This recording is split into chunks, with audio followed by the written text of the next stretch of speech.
The disappearance of 6-year-old Lily Sullivan and her 4-year-old brother, Jack, has done more than just spark a search. It has haunted the very soul of Canada. What began as a traditional, heartbreaking missing children's case has slowly evolved into one of the most confusing, frustrating, and emotionally charged investigations in recent memory. For weeks, the public watched as the landscape of Nova Scotia was transformed into a massive grid of desperation. We saw search teams combing through ancient, dense forests. We saw volunteers walking shoulder to shoulder, their eyes fixed on the ground, hoping for even the smallest sign of life. K-9 units strained at their leashes, drones buzzed over dark, abandoned mine shafts, and divers plunged into murky depths of local wells and septic systems. Yet, despite the deployment of every resource available, the result was a chilling, absolute silence. No shoes were found, no scraps of colorful clothing, no discarded backpacks, and no confirmed trail, just the oppressive quiet of the woods. But 7 minutes ago, the atmosphere surrounding this case shifted entirely. The RCMP released what they're calling a final case summary, and within moments, the internet exploded. True crime communities froze in place, and newsrooms across the country scrambled to process the information. Buried deep within the pages of this report were details the public had never been told. Hidden evidence, missing time, and administrative decisions that now raise serious, uncomfortable questions. This is no longer just a story about 2 children who vanished into the trees. This is a story about what happened long before anyone picked up a phone to dial 911, and why that specific window of time matters more than anything else. The official record states that on Friday, May 2nd, 2025, shortly after 11 a.m., Nova Scotia's Provincial Dispatch Center received a frantic call. The children's mother, Malaya Sullivan, reported that Lilly and Jack had disappeared near a wooded area along Lansdowne Road. To the dispatcher, it sounded like a familiar, if terrifying, nightmare. Young children wandering off into a dangerous wilderness. The police initially treated it with the seriousness expected of a lost child case, but not as a criminal matter. However, that perception would change within hours. From the very start, the physical evidence did not match the frantic narrative being provided by the parents. The RCMP would eventually launch one of the largest search efforts in the region's history, logging more than 12,000 man-hours. One sergeant summed up the frustration bluntly, stating that they didn't just comb the forest, they saturated it. And yet, there was no sign the children had ever been there.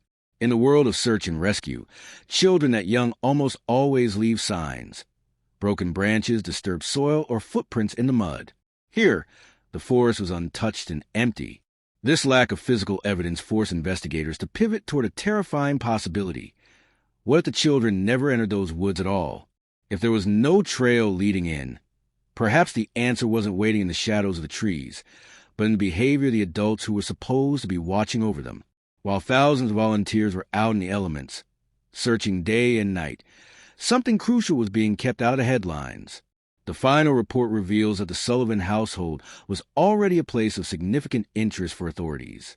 In late April, just days before Lilly and Jack were reported missing, Child Protective Services, CPS, had conducted a welfare check at the home. The concerns raised during that visit were serious enough that immediately following the children's disappearance, CPS took the extraordinary step of removing the family's infant daughter, Meadow, from parental care. This detail alone changed the entire context of the case for law enforcement. This was not a family operating under normal circumstances. This was a household in the midst of a mounting crisis with the state.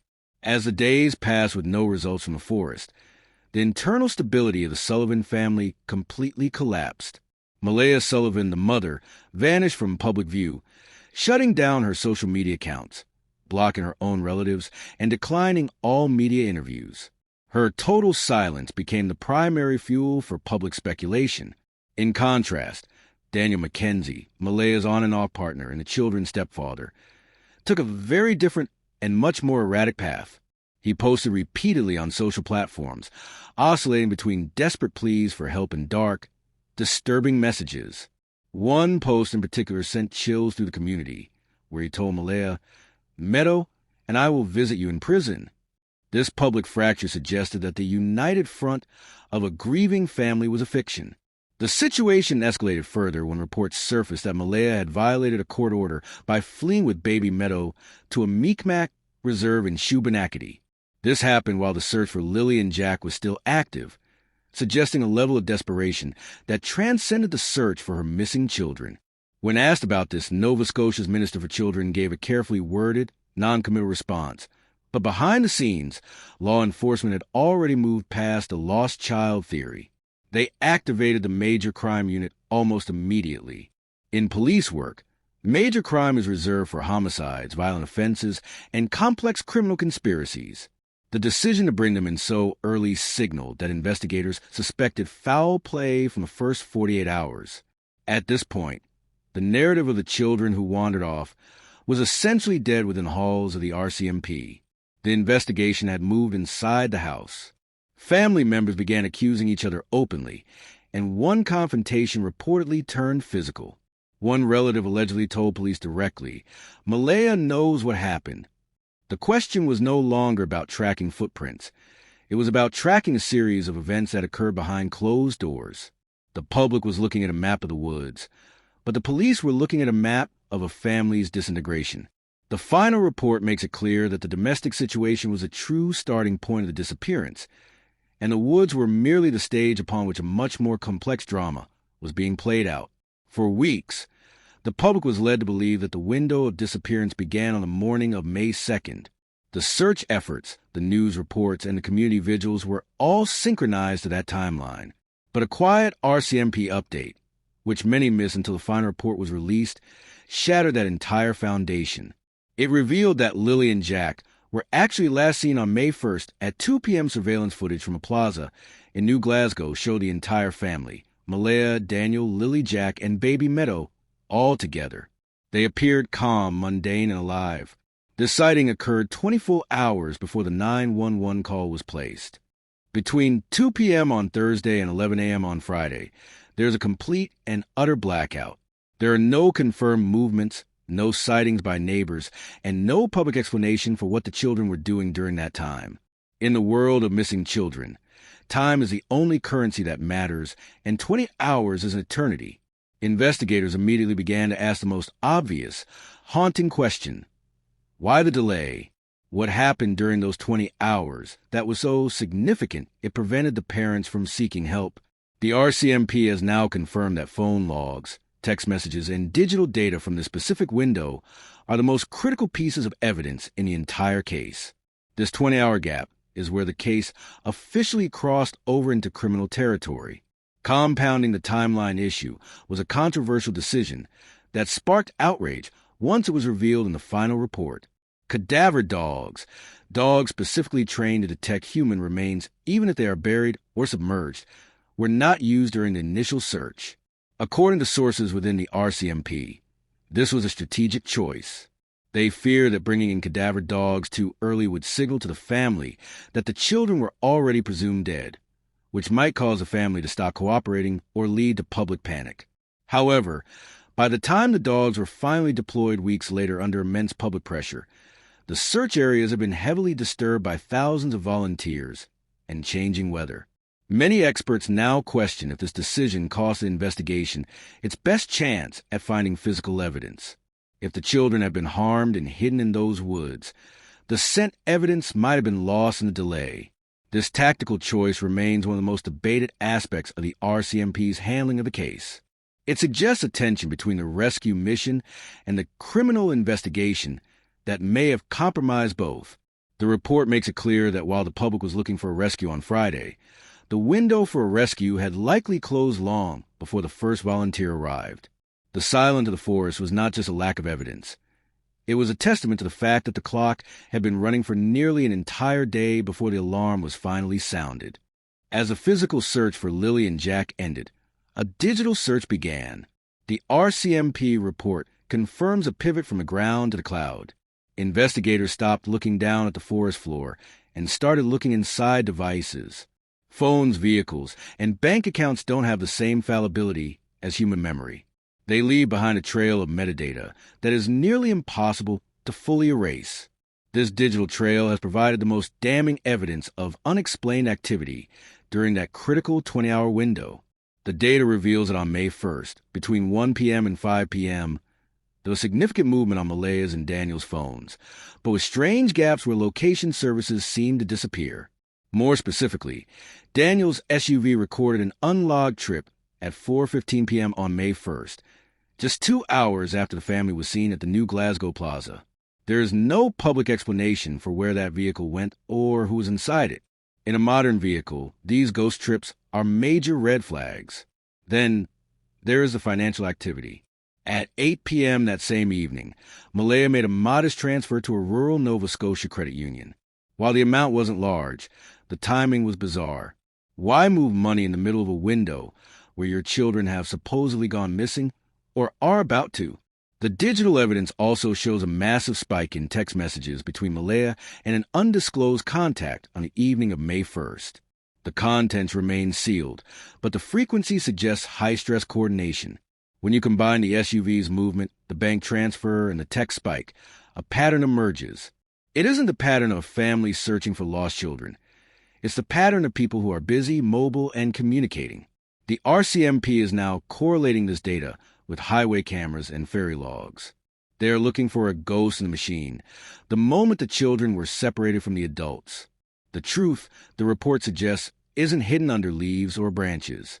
It's buried in the binary code of the devices the Sullivans carried in their pockets. Just as the investigation seemed to be stalling, the internet exploded due to a video posted by Darren Geddes, a second cousin of Malaya. In a 6-minute testimony, Geddes made a claim that changed the public's perception of the case. He asserted that Lilly and Jack are alive. He claimed that the children were intentionally moved out of Nova Scotia to protect them from CPS, alleging that they were led to a roadside where a waiting vehicle and trusted relatives whisked them away. While many expected the RCMP to debunk this as a conspiracy theory, they did the opposite. They upgraded the case to a criminal investigation involving concealment and obstruction. This shift has narrowed the public discourse into 3 main theories. The first is harm and cover-up, suggesting an accidental or intentional tragedy occurred during the 20-hour gap, followed by a coordinated effort to hide the evidence. Proponents of this theory point to the early involvement of the Major Crime Unit and the use of polygraph tests. The second theory is protective hiding, which aligns with Geddes' claims. This theory posits that the disappearance was a staged event to keep the children out of the foster care system, explaining why no physical evidence was found in the woods. The third, less likely theory involves a third party or outside abduction, though the RCMP has stated there is no evidence of organized trafficking. The RCMP's refusal to clear anyone in the family adds weight to the idea that the truth is being held by those closest to children. The final report explicitly uses the words concealment and child endangerment. This is a significant linguistic shift. It means the authorities are no longer looking for victims of the elements. They are looking for victims of a plan. Whether that plan was born out of a desperate desire to keep the family together, or something more sinister, remains the central mystery. But by acknowledging the possibility that the children were moved out of the province, the RCMP has admitted that the scale of this case is much larger than a single wooded lot in Nova Scotia. The RCMP may have titled their latest release a final report, but it is anything but the end. In the world of law enforcement, final often means prepared for the next phase of accountability. The investigation has now moved into a quiet, forensic stage. This involves a cross-analysis of seized devices, subpoenas for sealed CPS records, and re-interviews with everyone connected to that 20-hour gap. The silence from the RCMP in recent weeks shouldn't be mistaken for a cold case. It is the silence of a trap being set. This case has left an indelible mark on the community. For the volunteers who spent 12,000 hours in the mud, there is a sense of betrayal. They search for children they believe were lost, only to find out the adults might have been leading them on a wild goose chase. Neighbors look at the empty Sullivan house and see a crime scene of the mind. The uncertainty is a wound that won't close.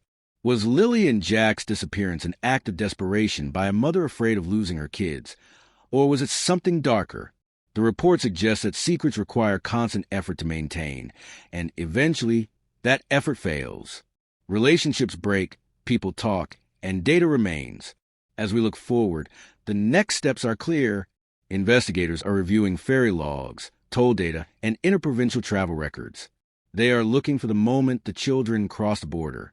They are looking for the trusted relatives mentioned in the Get His video. And most importantly, they are waiting for someone to crack. In missing child cases, time is usually the enemy. But in a case built on a conspiracy of silence, time is the investigator's friend. The longer a secret is held, the heavier it becomes. The truth about Lilly and Jack Sullivan is out there, not in the silent forests of Nova Scotia, but in the records of the people who were supposed to protect them. The case has gone quiet, but as any investigator will tell you, quiet is the most dangerous moment before the truth finally breaks into the light.